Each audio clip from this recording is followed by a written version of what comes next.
But what if most business owners are actually building their business backwards? They focused on growth, more revenue, more clients, more offers, but they haven't ever taken the time to ask, what am I actually building this for? Because the founders who create something that truly lasts, they don't start from growth. They start with an exit and they make the decision from that place. And that's what I'm excited to talk about today. I'm joined by Rebecca Richardson, co-founder and CEO of Druzy Fusion, a vertically integrated functional mushroom company that's bringing a whole new level of quality and transparency to the supplement space. With her background in enterprise strategy, she's built a company that controls every step from cultivation to extraction to third-party verification, which creates a level of credibility that you can feel. Rebecca, I am so glad that you're here. Welcome to the Seven Figure Builder Show.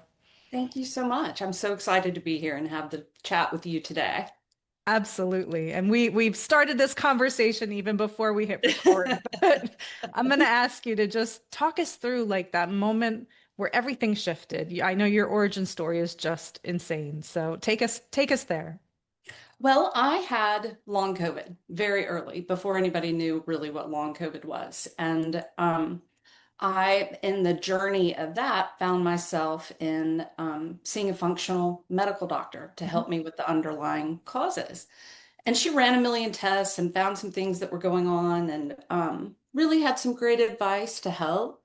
But one of the things that she said to me when we were going through my test results was, I want you to start eating more shiitake mushrooms.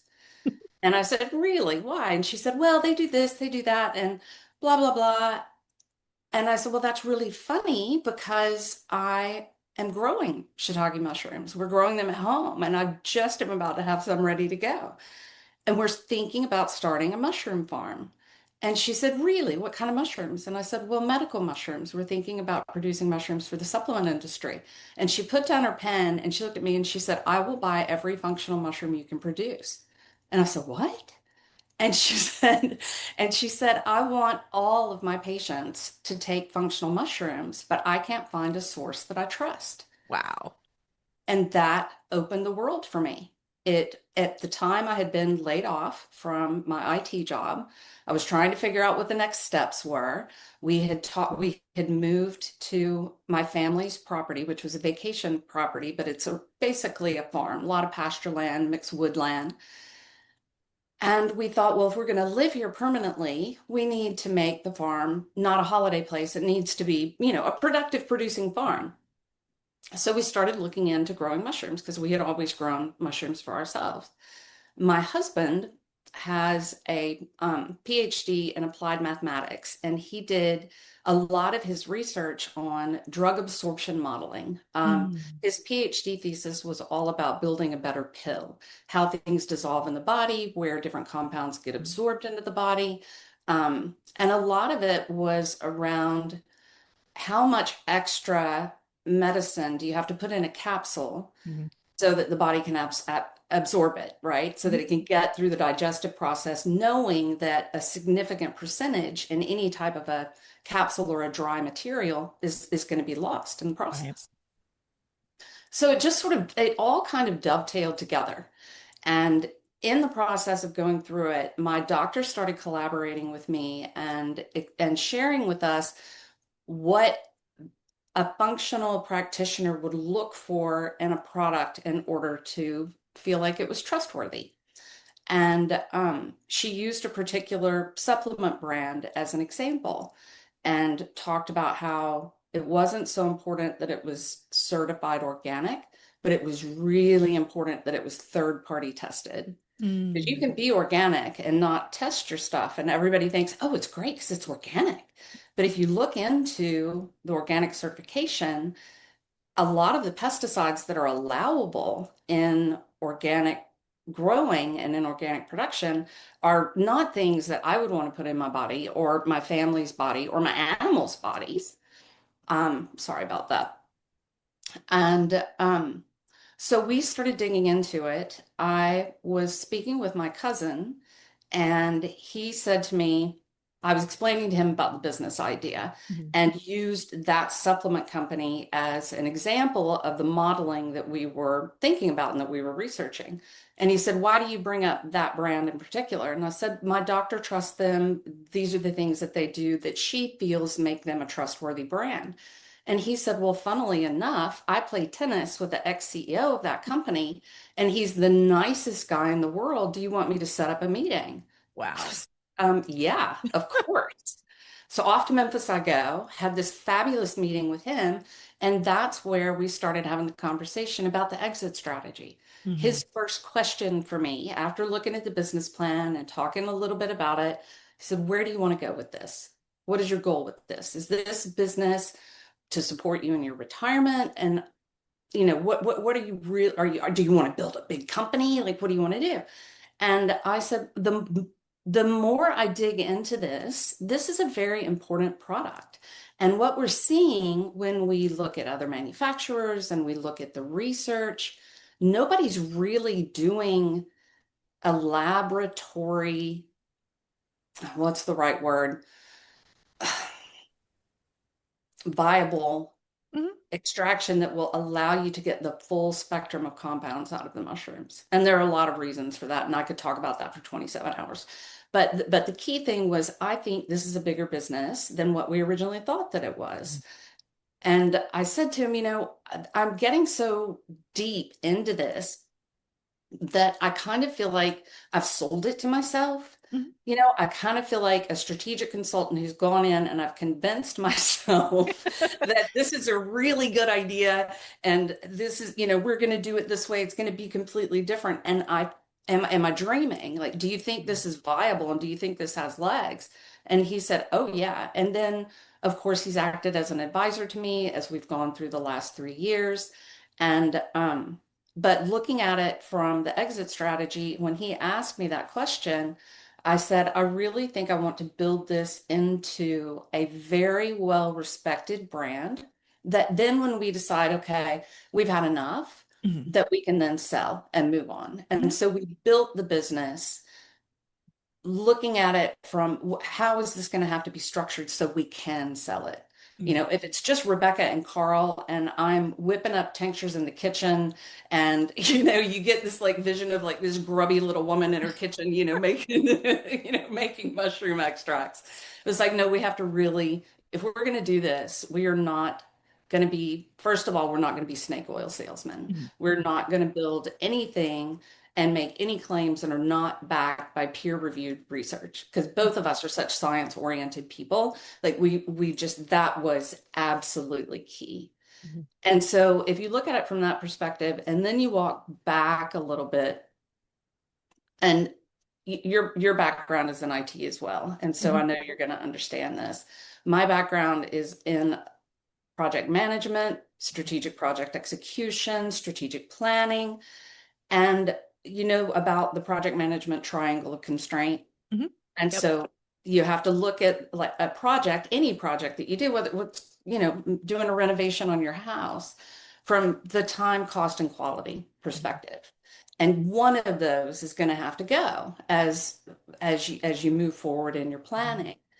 And so me with my background, that's kind of the way that I looked at it. And I thought quality is our primary motivator. Mhm. We want to make the most robust, potent, effective mushroom supplement that is really going to give people the amazing benefits of functional mushrooms, which are extraordinary. And we believed in it, and the research proved it out. And then we started making some and testing it on our friends and family and our early adopters, and we got amazing results. And because of the liquid format that we were using and the bioavailability of that, people are able to take a little bit less of it, which is really in line with what our key market was in functional medicine, where most patients going into a functional medical practitioner have some sort of gut dysbiosis, Right. and they have absorption issues and really challenged in that way. And so how can we make this effective for them? Mhm. Plus, it's a lot easier to take a liquid supplement than a handful of capsules. Right. And in that time as well, I was taking, I was seeing my functional practitioner. I was working on my health. I was rebuilding my system, and I'm taking handfuls capsules Mhm. every day. Yeah. And that's hard, and you get really tired of it. And you go to lunch and you've got like a little box in your purse that's got 16 capsules in it, and you're talking to your mom and you're like eating, Yeah. Been there. you know. Yep. And I really found that in that process, the liquid supplements that I had, I was much more compliant about taking them. Mhm. They were easier, they were faster. And so, yeah, quality was absolutely our number one priority going into this. But that meant that to do it quickly, we would have to spend a lot of money. We would have to have a huge investment to do it. And that really wasn't the way we wanted to structure the business. We didn't want to go into a lot of debt. We didn't want to go out and look for investors, um, look for, angel investors and that kind of thing, which a lot of people do. Mhm. It really wasn't directionally the way that we wanted to go. We really wanted to grow the business a little more organically. We didn't, it made more sense to us for the offerings that we had and with the doctors that we were working with. So quality was absolutely our focus. And in that, we structured the business in such a way that we looked at it from how can we how can we dig into this market? So we have the functional medical market, which was underserved by functional mushrooms because of the trust issue. Right. So we can address that. We make them very potent, we make them very clean, we do a very careful phased extraction. So we're protecting the delicate compounds and aggressively pursuing the ones that are hard to extract. And we can go into the whole reasons why that is, but mushrooms are terribly difficult to absorb without Mm. proper extraction. And so the extraction method was absolutely key to get right. And but when you're building a business, you can look at that and you can say, well, that is unique IP for us. Mhm. That is a process that we spent a lot of time in research in, that we've mapped out, that we've documented. Nobody else is doing it this way. Right. And so that becomes part of RP, that becomes part of the future value of the company. Mhm.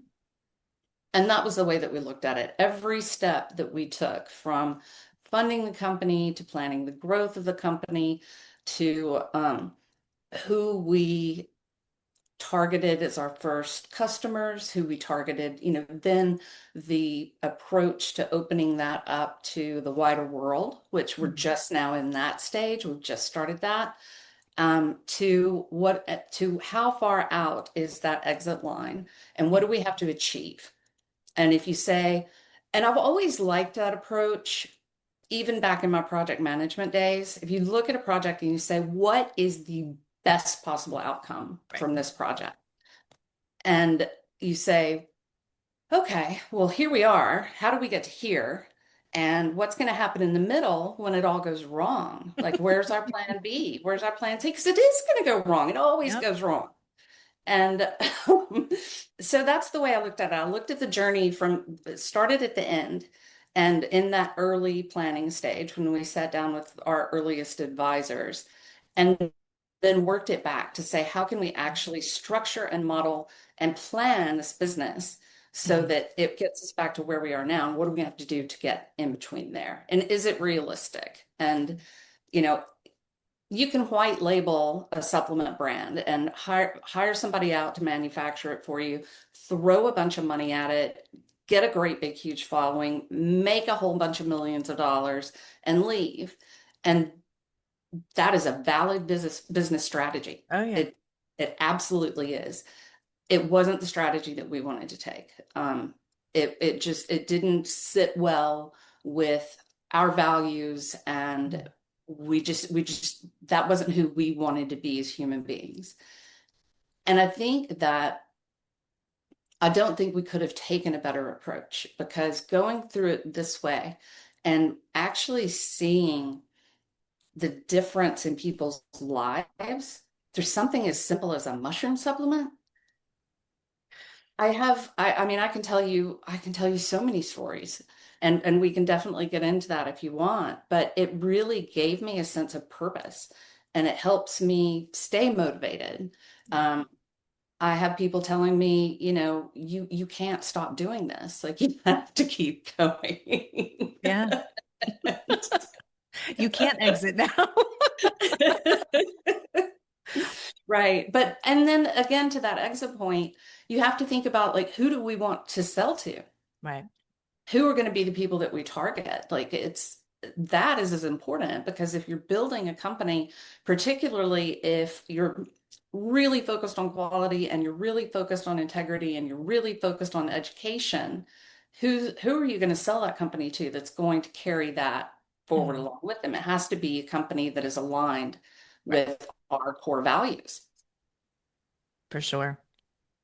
No, and I love I love that that is the basis of your business. That and less is more. I heard that as well of like, your target market are people that are taking lots and lots of supplements to, be part and subscribe to, what it is that you're producing.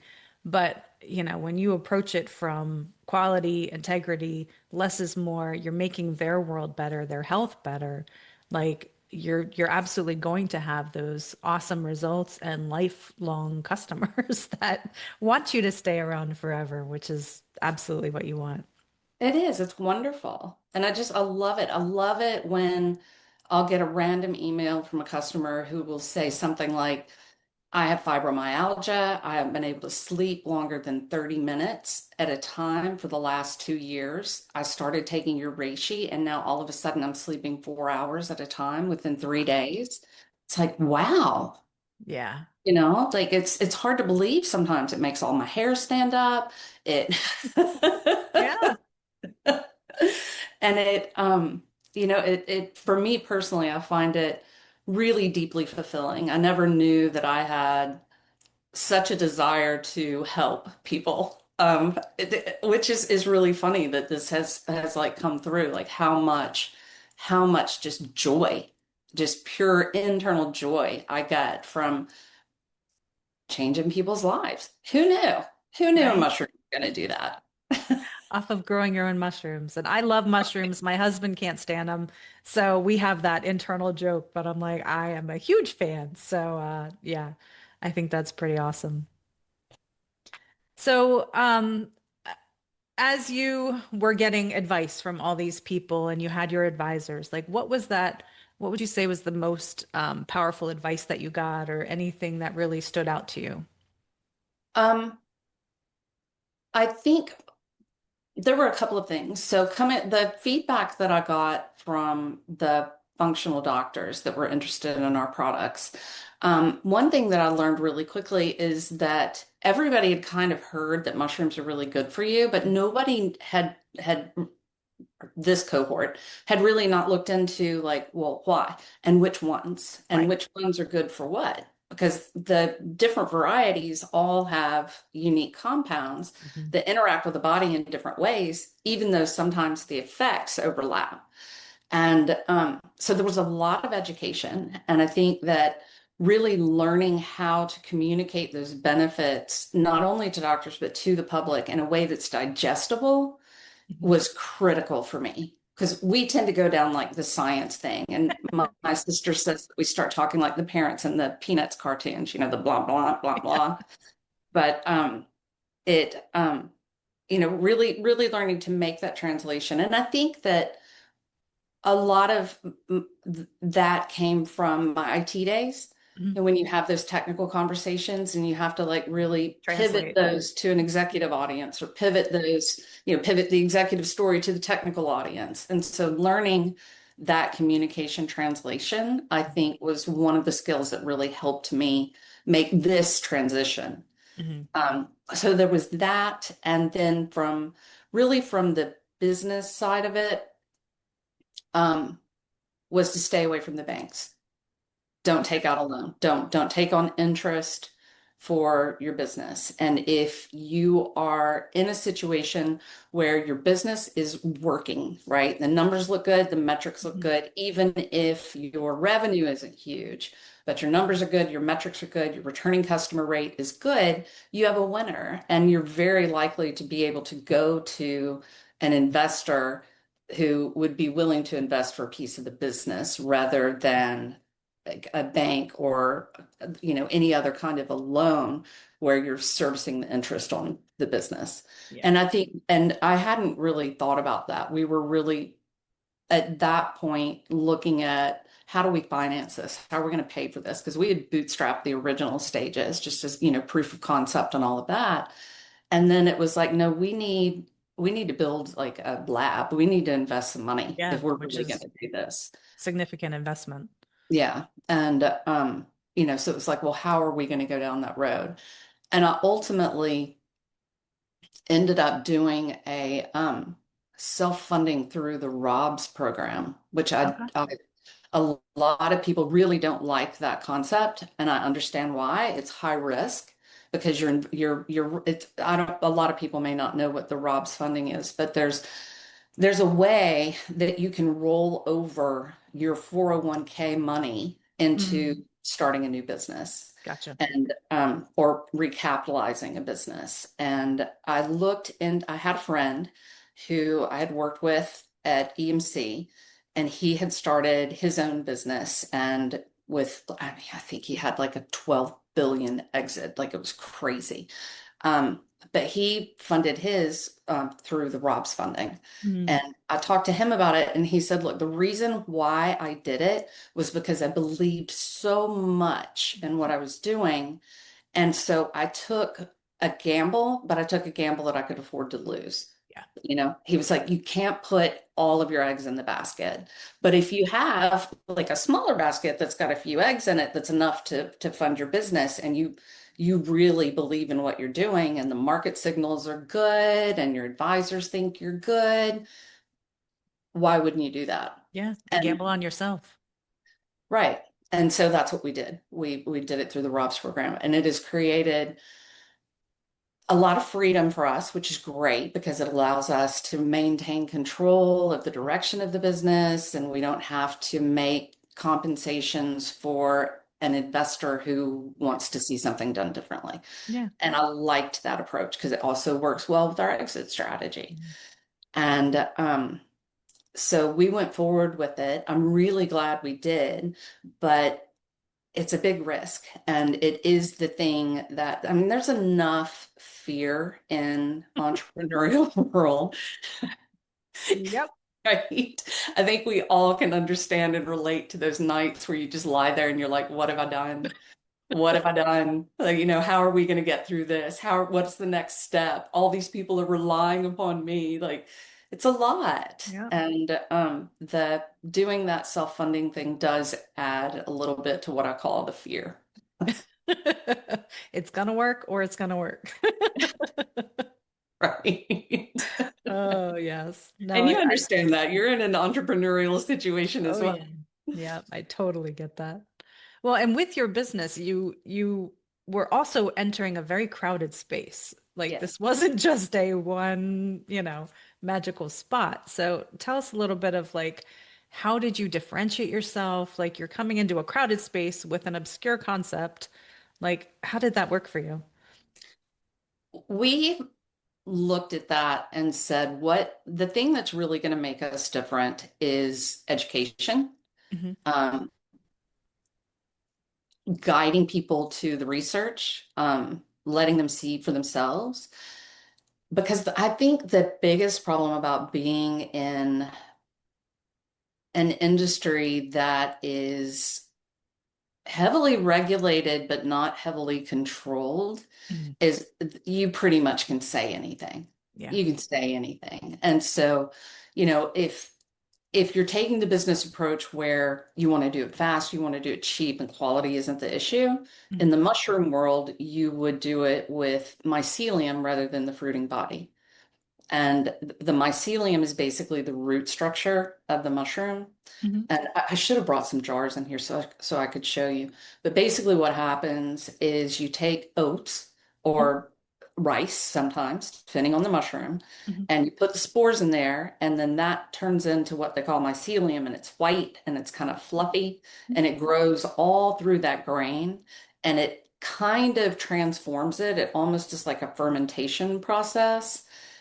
But what happens is when the mycelium is used as the primary ingredient in your supplement, you can't separate that grain from the mushroom Mm. structure.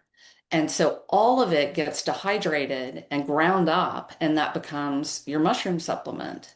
Well, a lot of people have grain issues, Right. and but the mycelium people will say, "Oh, but it's transformed. It doesn't cause the same issues." And I mean that doesn't hold up to the science, right? But Right. a lot of people are going to believe what they're told and Right. not do their own research. And they'll say, "Well, okay, everybody's saying that mushrooms are great. I'm going to hop on Amazon. I'm going to buy the cheapest mushroom coffee drink that I can find." And if you look at the ingredients, you'll see that not only in most cases it's a mycelium-based product, but it also has like other weird mushroom ingredients like isolated beta glucans, Mhm. which, okay, fine. Like I understand the rationale behind doing that to stabilize, and you can say this has exactly 1,000 milligrams of beta glucan, but without transparency into the source of that beta glucan. Is it a mycelium beta glucan? Is it from mycelium? Is it even from the same mushroom variety? You see a lot of that. Yeah. And so being able, back to your question, sorry, I went down a long road. Being able to say, okay, there are all these products out there, and the vast majority are doing that this way for these reasons. Doesn't mean they're terrible products. Mhm. It just doesn't mean that they are ideal. And we wanted to create the ideal product. Right. We wanted to create the product that had the whole full spectrum of the mushroom benefits because the research is showing that there's a symbiotic entourage effect among these compounds. There, a lot of people are starting to adopt the theory that, and this has not been proven out in studies, but Mhm. a lot of people are starting to adopt the theory that when you use the whole fruiting body and you do it in a careful extraction, it's much more effective than just isolated compounds on their own. Mhm. And so that that was one key differentiator for us. The other was that we were fortunate going into this that my doctor was like, there's not one that I would trust. Right. And you then that opens up the conversation. Well, is that just you, or do all your colleagues feel the same way? And Mhm. she's like, oh, no, no, no. We all feel like this. We're all Mhm. talking about it all the time.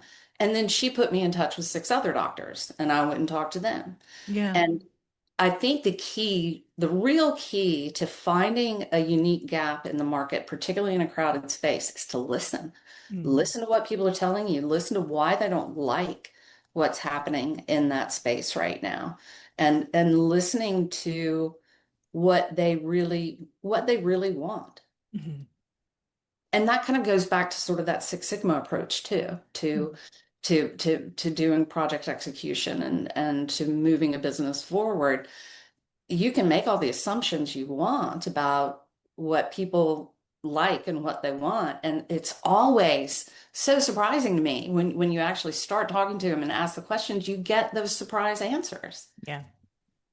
Yeah. Well, when you actually ask your people what they want, then you can actually help them solve the problems that they have, which Well is a said. silly concept. But Exactly. but that was gold with your doctor, collaborating with you of like, this is exactly what I need. Go create it. And then you already have a market and she helped, kind of Yeah, foster that, which is so cool. she was our first doctor customer. She really has championed us Mhm. and opened some introductions for us that at that stage in our company's growth, we never would have had. So she was able to get us onto, uh, I say onto, but connected with Doctor Supplement Store, which is, do you know them? Mhm. They, for anybody who doesn't, it's a really cool business where if I'm a functional doctor and you're my patient, I have a portal that's unique to me, and you would go onto my portal and I would have your supplement prescriptions all there. So if you're taking supplements from 6 different brands, which is very common Right. in functional medicine, they're just right there. And you just go, yep, click, click, click, click, click. It all comes in one shipment. You can have it auto shipped and all of that. And as a patient, I really loved working with them because it made things very It's easy super for me. easy. Hmm. Yeah, so she had a great relationship with them, opened that door for us. They became our primary doctor distributor. Nice. And it was great because they took sort of that fulfillment. A lot of the marketing that we do for the doctors now goes through them, and Hmm. it allowed us to sort of to open up a new market line, which was to the general public. And I think that, you know, I just think in any business and in life, you have to, if you're willing to put yourself out there a little bit and take advantage of the little nuggets of opportunity that come up, Hmm. you know, like the conversation with my cousin, like if Right. he, and him offering to set me up with that, that changed everything for Yeah. us. And you never know when that's going to happen. Yeah. Yeah. And so for people that are listening and like you work directly with the doctors and you work directly with the clients, like with customers, they can buy directly from you. Is that correct? Yeah. So we do sell to the public directly through our website. We don't do brick and mortar. We are not in brick and mortar stores, so that you won't go to Target and find us. Gotcha. We wanted to we really didn't want to become like a huge wholesale business. We really wanted to maintain that relationship with our customer. Hmm. And since we have one set of customers that are doctors, Hmm. and then we have one set of customers that are public, it kind of lets us balance that both out. And we're able to get like really interesting feedback from the doctors about, how the mushrooms are affecting certain medical conditions, how they're using them for women with menopause. Um, and that has been really educational for us, and it allows us to go to the public now and say, okay, this is the stack that doctors are prescribing for women in perimenopause and menopause, and this is what they're seeing as the results. And that gives us a level of trust that I don't think we would otherwise have with the public, because the public would be like, yeah, yeah, you're just another liquid mushroom supplement, you Right. know? Yeah. And what is that website, by the way, for the listeners? www.druzyfusion.com, and we'll have to spell it, and I know it's a weird name. It's DRUZYFUSION. Awesome. I love Yeah, that. And we'll say it again later and we'll have it in the show notes, but I love thank that. you. Yeah, of course, of course. And, as you've been going through this journey with your business, what we talked about, the whole exit strategy, but what does success look like for you as you were thinking that through with that, your competitor actually, but like, what did that look like for you? And it kind of changes. I think my at first success looked like a viable business and a product that worked. Now, success to me is really taking over a larger portion of the available market share. Hmm. I feel like we've proven our product, and we're growing really, really quickly, Hmm. almost too quickly. And which, it's hard to complain about that, Right. right? But for me, success really looks like maintaining that level of integrity and producing a product that is absolutely superior, and keeping it at a price point that is not obscene. You know, it's easy to do, 3, 4, 5, 7,000% markups in the supplement industry. But our process is pretty process intensive, and it's more expensive. But I just didn't, I high quality, the really high quality supplements are really expensive. Yeah. And when you need them, you're forking out so much money, Hmm. but you need them. And I really wanted to keep our products at a price point that just didn't give you sticker shock, and that is manageable. And so we had to take a profit hit on that. Hmm. But I'm okay with that too, because again, like planning it from the exit, when we did the analysis around how we were going to price it, we're profitable enough. You know, Yeah. you kind of have to decide where's enough. Hmm. Yeah. Yeah. And which goes back to the integrity and wanting to help people, not just make a buck, right? Like there's multiple angles to it. Right. And so the success factor, like it's one thing to be really financially successful, and I definitely want to be financially successful and secure just like everybody. Yeah. But I don't want to do it at the expense of my integrity or of somebody's health. Yeah. Yeah. No, 100%. And that's so, so important. And with that, like if you had the attention of the whole world for 5 minutes, what would you tell them? Honestly, I think I would tell them to embrace the fear. You know, we all have it. You know, it's whether it's asking somebody out on a date or going and talking to somebody about launching a business or asking for money to help finance your business or whatever it is, it's scary and it's good that it's scary. And so I think you just have to embrace the fear and make sure that you have the mental fortitude to talk yourself out of the tree. Mm. But I think the second thing that I would tell people is just read your labels. Read your labels and understand what's in what you're putting in your body. Yeah. Yeah, and I'm assuming on the website people can learn more about that and, get educated because that's such a big part of what you do. Yeah, we have a whole section of the website that's about learning, and it talks about the benefits of the different types of mushrooms, and it has a lot of links to published research that show how they work and what they do. So if you get like eggheady about it, you can definitely dig in there and go and look at some published research. But we also do a blog. You can sign up for that on our website. And that really is all about education as well. So we've got a series right now on mushrooms and menopause, and we've just kicked it off. There's one blog post that's up right now, but we're doing a whole series about it and looking at it from the key symptoms of menopause. We'll start with brain fog, we'll go into fatigue, and we'll go from there. Yeah. And And what are anxiety. some more, we didn't even get into like the mushroom aspect of it, but like talk to me a little bit about what do mushrooms help solve for people that are, intrigued and wondering what this is about. Yeah, so I think probably the most popular mushroom right now is lion's mane. You see a lot of people talking about lion's mane for brain fog and that. We formulated a blend of lion's mane, red reishi, turkey tail, and maitake.